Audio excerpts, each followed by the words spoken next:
Hello అండి. ఈరోజు మా ఇంట్లో ఉన్న గేదె, ఆవు, ఆవు దూడ ఈ మూడింటిని అమ్మకానికి పెట్టామండి. చూడండి ఎంత దిగులుగా కూర్చున్నావో. ఆల్రెడీ కొంతమంది వచ్చారు, చూసుకున్నారు. ఇంకా రేట్ డిసైడ్ అవ్వలేదు, రేట్ డిసైడ్ అవుతుంది. ఈ రోజైతే పక్క ఇవి వెళ్ళిపోతున్నాయి. 20 years నుండి అసలు చేంజ్ చేయలేదండి ఈ ఆవుల్ని అండ్ ఈ గేదెని. చూడండి, ఇది జస్ట్ 2 years అయింది పుట్టి. ఇది వచ్చేసి మగదండి, ఆక్స్.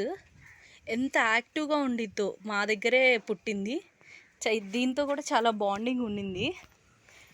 ఈరోజు దీన్ని ఇంకా ఈ 3ని వదిలిపెట్టాల్సిన టైం వచ్చేసింది. కొన్ని అనుకోని పరిస్థితుల వల్ల ఇవి కొన్ని పాలివ్వట్లేదు, అందుకే. హలో అండి. ఈరోజు మా ఇంట్లో ఉన్న గేదె, ఆవు, ఆవు దూడ ఈ మూడింటిని అమ్మకానికి పెట్టామండి. చూడండి ఎంత దిగులుగా కూర్చున్నావో. ఆల్రెడీ కొంతమంది